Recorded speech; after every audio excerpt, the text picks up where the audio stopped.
Palestinian plight, and if you think that would be more effective in upcoming negotiations in the future. That's a really good question, Esther.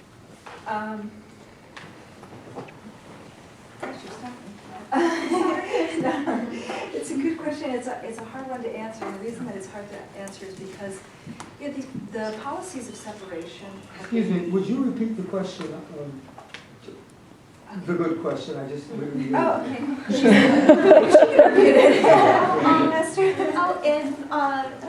If humanizing the Palestinian plight would be beneficial in peacemaking in the future, if there's such a disconnect between Israeli and Palestinian populations right now. Thank you. Do you mean humanizing among Israelis? Yes, like giving sympathy towards the refugees, right? It's a hard battle, and the reason that it's a difficult one is these policies of separation have been in place since 1991, gradually. It started in Gaza, and then has sort of gradually moved to the point where you saw, you've got people surrounded by a wall. And as I was mentioning earlier, just before the talk began, for Palestinians, our whole lives is politics. We wake up, it's politics. Young kids know politics, not because we're educating them, but they become educated by the environment in which they live. They see checkpoints, they see that certain people can pass, that they can't. But for Israelis, it's a very different reality, which is that they are coming from it from the way that I came from it, which is there's nothing that really, from my Canadian upbringing, that could get me used to the idea of not being free. It's just not a natural thing. And for the vast majority of Israelis, I don't mean to use broad strokes, but I think I am correct in saying that they actually don't understand what it's like to live under military rule. So how do you then get them aware of it when you've got these policies of separation that are in place, and then really not understanding what military rule is really about? And that's where the real challenge is. I don't think that it's just a question of trying to humanize Palestinians, but I think it's really a question of trying to get Israelis to understand the experience that Palestinians are living under. And how do you do that? I don't know. I mean, there are some Israelis who do it, which is they will come, they involve themselves in the protests every week. There are protests that take place every Friday. There's some who come and live in the West Bank. There's certainly writers like Amir Haas who writes about it. But how do you get it on a bigger level? I'm not so sure. That's why I'm stuck. Okay. Ashraf. Thank you very much for coming. I'm Ashraf. I'm also very Palestinian, like you.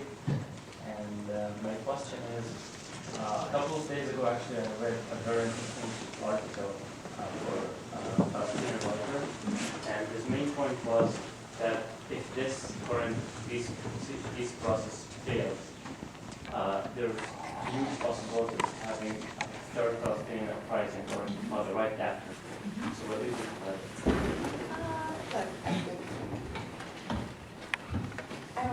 It wasn't that there were high hopes because there was no peace process. There was a relatively okay economy, not really, relatively okay. But that one was, again, it's funny that here traffic laws are just traffic laws, but over there traffic things are actually quite political. And it touched upon something political and had a traffic accident, and not an accident, it wasn't a traffic accident, it was the killing of people in the world, and hence you had the first intifada. So who knows? I mean, it's hard to say whether it could happen.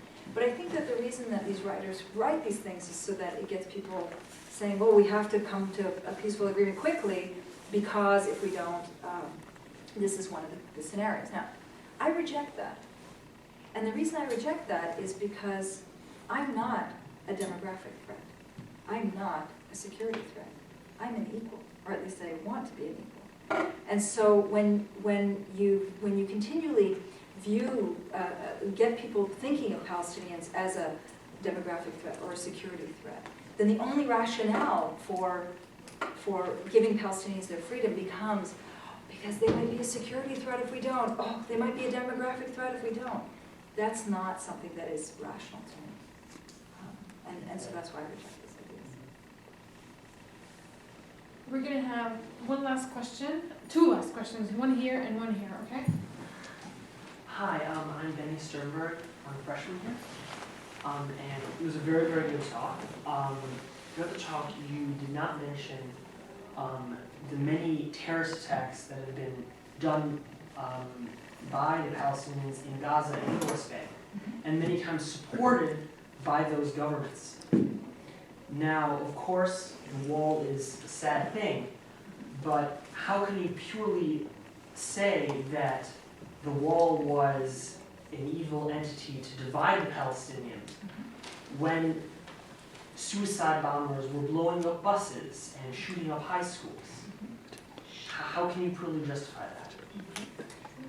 Well, on two bases. The first is that if you saw from the map that I showed you, that there are actually Palestinians that are trapped between the wall and the 1967 border, and that the number of Palestinians is roughly 225,000 Palestinians. So if this were really an issue about security, then Israel would have built the wall on the 1967 border and said, look, this is an issue of security. We need to have this wall. We need to have a secure border. And what's east of the wall, what's east of the wall is west of the wall, is west of the wall. We're just protecting this border. But instead what they did is you saw the way that the wall was built, which just goes around the settlements and finds Palestinians. But what is left in there are about 225,000 Palestinians. So just in the same way that the 4 million Palestinians pose a security threat, as you put it, to Israel, so too these 225,000. Isn't that the case? And so why not build it on the 1967 border? So that's one argument. The second argument, and I think it's important to really recognize, is that you cannot continually deny people freedom and expect that there's not going to be a result. You might not like the result, and I certainly don't like the result, and I certainly don't support the result. But if Israel is really interested in getting at the issue of violence, then the only way to undo that is not to put Palestinians in more cages, but it's to really recognize the link between the lack of security and Palestinians' lack of freedom.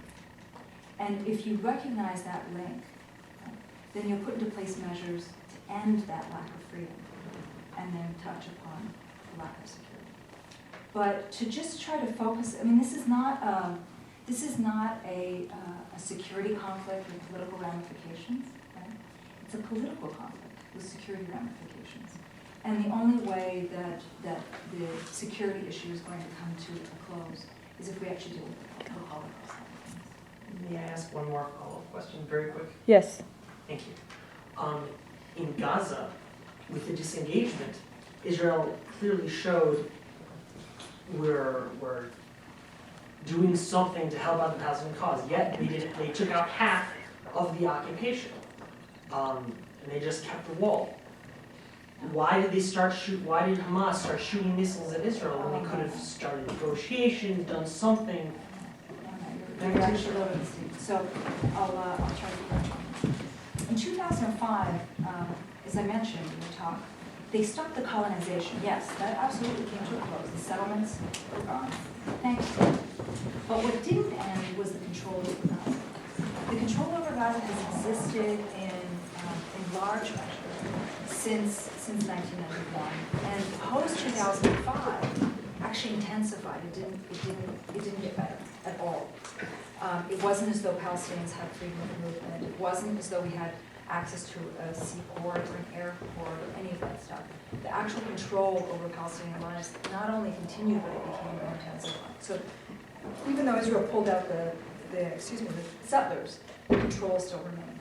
And it became an occupation by kind of remote control in that they closed down the key, they locked it down, pretty much threw away the key. So again, it's that link between lack of freedom and lack of security. And when you understand that, then you'll look at you'll look at the freedom side of things and say, is this going to actually free the Palestinians? I'm Matt. So this is something I've been bringing up a lot with like the events in the past few days, because I think it's really important to reiterate, particularly considering the way that the discussion is going within the Palestinian Solidarity Movement in the U.S. So you said that the only way that Israel is going to change its policies is if Israelis pressure their government, but the only way that the U.S. is going to change its policies is if it receives international pressure, and I see that as a real contradiction. And I tend to think that if the U.S. so much as threatened, not even doing anything, if the U.S. so much as threatened to end the massive military aid we give to Israel, as well as the political support, particularly in the Security Council, that Israel would change its policies immediately. Oh, no, you're right. No, So I meant it in is it not our role as people, like, it might make sense to do BDS in Canada, but in the U.S., is it not our role to stop the support that we are giving that this is? Absolutely. I think I may have just glossed over it quickly, but look, I'm sure you know this better than I do. Israel gets more money than the entire continent of Africa, leave aside Egypt, which Egypt gets its money because of its peace agreement with Israel. But if you add up all of the money that the entire continent of Africa gets, it is still less than what Israel gets on a per annum basis. And so yes, so ending that aid to Israel is very important. Now there's a number of different ways you could do it. That's why I'm saying it's a pipe dream, but it's one that should be pursued. One is through Congress. The other is something very simple, which is there's an act called the Arms Export Control Act, which provides that military equipment that is provided from the United States to a foreign country is not supposed to be used against the civilian population. And it is in the case of Israel, right? But this is one of those issues that has never really been brought up in Congress or never been sort of pushed through Congress. And the reason is because there is significant pressure that's brought to bear by the lobby, and people end up not really pursuing it. Now, is it something that can be done? I think so. And is it something that should be done? Absolutely. But that sort of getting Americans, you'll hear this tomorrow from Noam's talk, so Noam Chomsky's talk tomorrow, so you'll love his talk tomorrow. Where he specifically talks about what Americans should be doing in terms of holding the U.S. government accountable, and I absolutely fully agree.